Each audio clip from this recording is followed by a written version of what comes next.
What up, Fight World? It's your boy Ego, and I'm back with some more boxing. Come in, subscribe. Deontay the Bronze Bomber Wilder from, oh my God, Tuscaloosa, Alabama to this day. It was not his night. He was upset by none other than former champion Joseph Parker. I'm going to take some time, and that's what we're going to talk about in this video. Yeah. Last night, or I wouldn't even say night because it came on in Saudi Arabia, and the time for me was definitely not night. The fight came on at like 2:30 p.m. Kind of weird. But I did watch the fight. Deontay Wilder was upset by Joseph Parker. Now, before I get started, in the realest full fight breakdown that you'll find on YouTube, I got to start with this. I gotta say this.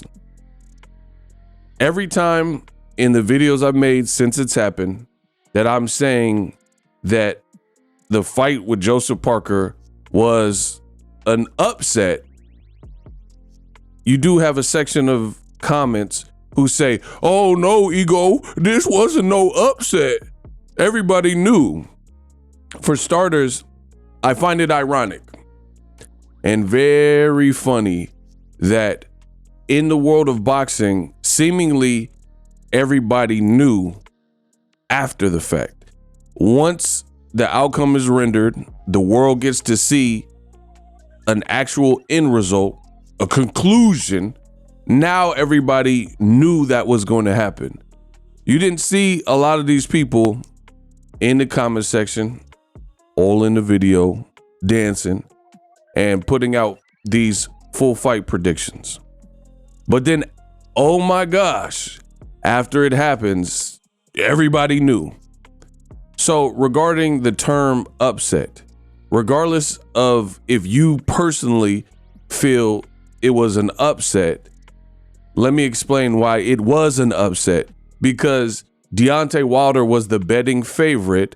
Many people and pugilists and writers expected him to knock out Joseph Parker and advance to the Anthony Joshua gold medal match. That's why it's an upset. The fact that they had a plan for the winners meeting of the co-main and the main event, and one person was not successful in advancing, that in and of itself means it was an upset. Whether you knew Joshua would win and Joseph Parker was to lose and all this stuff that people are saying now after the fight has already ended. So about my breakdown, I mean, there's not much to break down. I did a Boxingego watch party. The watch party, another success. Shout out to everybody that watched, even though it was really early considering all things. Deontay Wilder, his performance was awful. It truly was. It was an awful performance. In the first couple of rounds, if you listen to my watch party, I was saying that you have to watch how Wilder fights, because Wilder always fights like he did. There's other fights that I've seen where Deontay Wilder had a slow start, right? He's calculating data. He's letting his opponent, move around, get some jabs off and stuff like that. I didn't have a problem with it. When it became rounds 4, rounds 5, and beyond, that's when I had a problem with it, because in boxing, you don't want to give up a bunch of rounds consecutively and just hope for this home run knockout. I mean, that's just not a good strategy to employ in the world of boxing. I said this live in real time, witty, on my watch party. Again, shout out to everybody who participated in that. And I said that at the end of the day, it would be analogous to a baseball player. And let's say Randy Johnson is on the mound, or Roger Clemens, or whoever, right? And you're waiting for the perfect pitch, right? This inning goes by, the first inning, the second inning. Meanwhile, you keep getting struck out. You're getting struck out time and time again, and the innings, and you're all the way to the 6th inning, the 7th inning. Now is almost do or die because this perfect pitch hasn't come. That's exactly what I've seen in this fight. Is somebody, I don't know if they were trying to have a highlight reel knockout, or, you know, this highlight reel home run derby, grand slam type of performance. But when you wait instead of working and, you know, keeping your hands busy and working and shooting your shots, waiting for that home run, what you'll find in many cases, the home run, aka the knockout, it simply doesn't come. And that's exactly what happened. Fair play, credit to Joseph Parker. Many people counted him out and he prevailed. He boxed smartly. One thing I give him a lot of credit for is from round 1, he went into the fire and he didn't fight scary. What do I mean? Like, he didn't fight like he was nervous or concerned about Wilder's power. And to beat a guy like Wilder, who has that type of power, I don't think you can fight him timid. You have to just fight and try to stick to your strategy, stick to the game plan that Andy Lee drew up, or whoever your coach is. And that's the only way. You have to like lean into it. But if you fight Wilder and you're hesitant, you're going to allow for more openings. One of the biggest things why Wilder lacked the success yesterday is because Joseph Parker was not waiting. Wilder was, and Parker wasn't. So Joseph Parker, he was getting off with his punches, working, jabbing, throwing these monstrous like overhand rights. Some of them early weren't landing, but then in one of those middle rounds, he clipped Wilder because Wilder had his hands insanely low, which we've seen in the past. And here's the thing. We've seen Wilder with certain flaws in his game and his arsenal, but it was never put on display quite like that.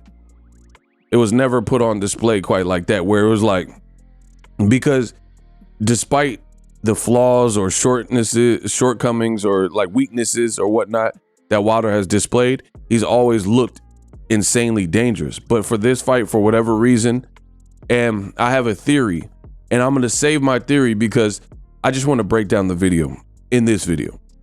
I will do that video if the fans want it. But I know if I say the theory, people will say, oh, you're making excuses, Ego.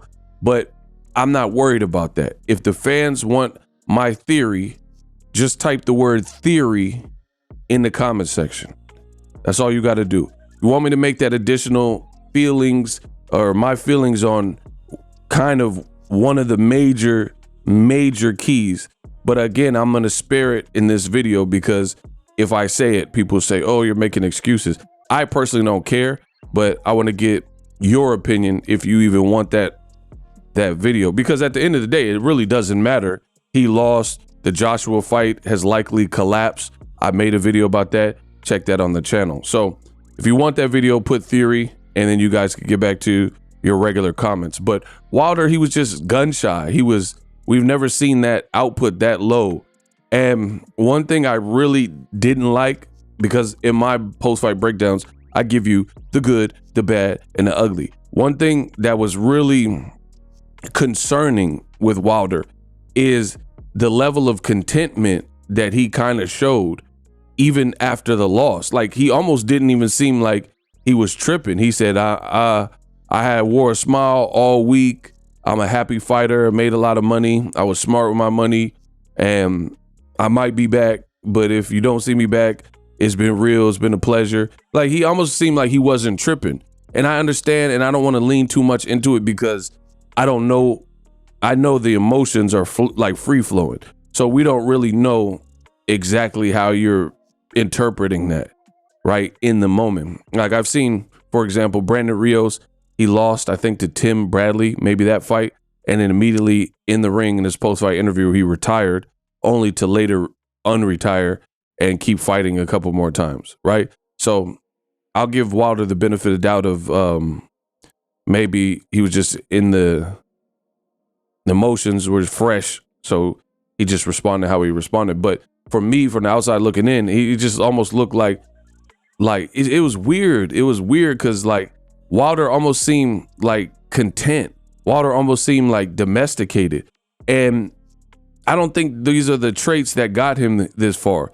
Like he always seemed to have like almost a chip on his shoulder. And he's like, my people, and, growing up in the deep South, and he had this aggression, and, my daughter got spina bifida. So, I got to raise money for her bills. And now that life has dealt him a fair hand financially, I don't know. He didn't seem like the same, like savage, the same velocity, the same intensity that we've seen in the past. And that, if you take away that from the formula, then that could alter the athlete. Like, for example, if we're talking about basketball and you take away the energy and speed of AI, Allen Iverson, then he's not the threat that he is, because his style of play, he was never bigger than most of the NBA players he's playing against. So for Allen Iverson, his strengths were speed, agility, and, cat-like crossovers. And ultimately, if you remove that from the equation, then he's not going to be such a headache to deal with on the court. And I think kind of the same thing with Wilder. If you take away the savage and you take away some of his best attributes like power, then it's not going to be really the same fight that we're talking about. The right hand was missing all night. The right hand, there was like one moment in the fight, forgive me, I don't know the actual round, but it was later in the fight, late rounds, and Wilder had a swing and a miss, and it was so like he like swung like that and missed completely. So it was like a big whiff and a big miss, you know what I mean? And those things weren't good. Wilder did show some character, but it was far too late. It was in the 12th round. He looked like he was like walking forward. There was a bit more sense of urgency, but it was similar to Tyson Fury versus Klitschko in terms of you can't give up so many early rounds, and then try to come on strong in the final round. Because at this point, Joseph Parker just needs to stay awake and on his feet to beat you, to win. So it was really a bizarre performance from Wilder. I don't know what went on there. The other thing that I will talk about, the ugly, is a lot of people are now using this opportunity to try to bash Wilder and talk about the past and things like that. And that's really senseless, because the same people are now using triangle theories like, oh, ego, I told you he can't beat Anthony Joshua. Anthony Joshua beat Joseph Parker. He himself never beat Wilder because they never fought.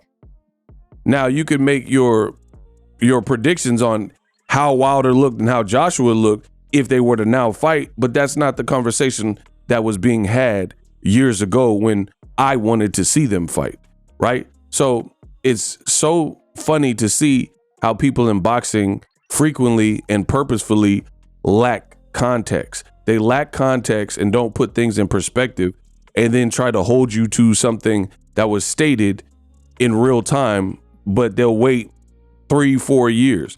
I wanted to see Joshua and Wilder when they were both undefeated champions. So anything that I said at that time doesn't mean it's going to hold true in terms of who I think will win, or I was proven wrong because Wilder's now losing to Joseph Parker. That's a triangle theory, and that simply doesn't work. And you can't go back in time and manifest a fight at a previous time. So it really spells nothing. And to all the triangle theory people who are now saying, oh, I told you, ego, Joshua would beat Wilder because Joseph Parker beat him, then let's try this. How come those same people are not willing to say Errol Spence would have beat the out of Manny Pacquiao? I want to blah, blah, blah, blah. Because guess what? Manny Pacquiao got retired by your Dennis Ugas of Cuba and couldn't beat your Dennis Ugas. Errol Spence had to pull out the Pacquiao fight. Ugas got the fight. Ugas beat the brakes off of Manny Pacquiao. But then after that great, brilliant performance by Ugas, Errol Spence beat the brakes off of Ugas. So if we're going to play the triangle theory game with Joshua and Wilder and Parker, you know, because now they're all mutual opponents, how come the same people won't say that Errol Spence would have destroyed Manny Pacquiao? Because he destroyed Ugas, who beat Pacquiao. So how can we not keep it the same? Or I'll raise you this. Mario Barrios then went to beat Ugas. So if Ugas got beat by Barrios after Errol, because Errol destroyed his eye and then Barrios, you know, re-aggravated that, then are we going to now say that Mario Barrios would definitely beat Manny Pacquiao? Of course not, because these triangle theories are stupid. So that's why it just proves, the only thing triangles theories prove is that you're a casual fan. It sounds utterly ridiculous to suggest it's not a mathematical equation, 2 + 2 or 2 × 3 equals blah, blah, blah, right? You're not going to be able to work boxing like that. Oh, this guy beat this guy, so this guy, there you have the different timings, different camps, different trainers, different places in their career, different weights in some of these occasions, right? It's just too many things to factor in. But that's my little rant, ego rant. Deontay Wilder, he definitely looked beatable. And I'll be real with you. It's not even so much Joseph Parker was doing this Roy Jones level dynamic, dazzling thing.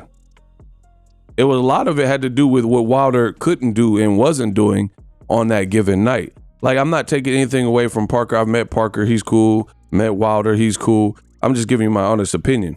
Parker did his thing. He had that one round where he did hurt Wilder, but it's not like Parker was doing some like flashy pizzazz. I mean, he didn't get any knockdowns. He didn't knock him out. He couldn't finish the job, things like that. So a lot of it had to do with how poorly Wilder was executing in the timeline. And then finally, his trainer, Malik Scott, I think here's the biggest problem that I've seen is I think Malik has plans to kind of make Wilder this universal soldier, like the Van Damme movie, right? So he's trying to make Wilder more of a cerebral fighter and more of a thinking man fighter, like some of that stuff Shakur be doing and things like that. So it might look good on the pads and Wilder might be taking to it in terms of like behind the scenes and things like that. But in the real fights, it just looks odd and peculiar for Wilder's style. And it looks like he's going against the grain, trying to overall box more, right? And I also feel it's like you're taking Superman and then putting like a kryptonite belt around him, because that's just not who Wilder is as a fighter, right? So if you want Superman to remain Superman, you got to remove the kryptonite belt. He can't wear that, you know what I mean? And Wilder with this like pure boxing jacket, pure boxer jacket, it just doesn't really fit and suit his style at age 38. He's almost 40. He's probably dead set in a lot of his ways. So it would have to be a lot more subtle. Like, I'm just going to give Wilder a spear jab and that's it, and just let it be that. But like, he was moving in the ring. His output fell off a cliff, like those types of things. So I don't think that's Wilder's style. And even if you wanted to make that his style, you have to take like cupcake, soft touch fights like everybody else does. Like Joseph Parker got knocked out by Joe Joyce and he fought like 2-3 times this year against low level opposition. So he was ready by the time he got Wilder. Meanwhile, Wilder has been inactive and almost implementing a new style, and he had one round to his name since the Fury fight. So it's just, to me, that's not good, and that's not gonna do the trick, in my opinion. And I think Wilder is who he is, and it's gonna be hard to change that at this point. The best breakdown in YouTube. Congratulations to Parker versus Wilder. The Ego final thoughts. Subscribe.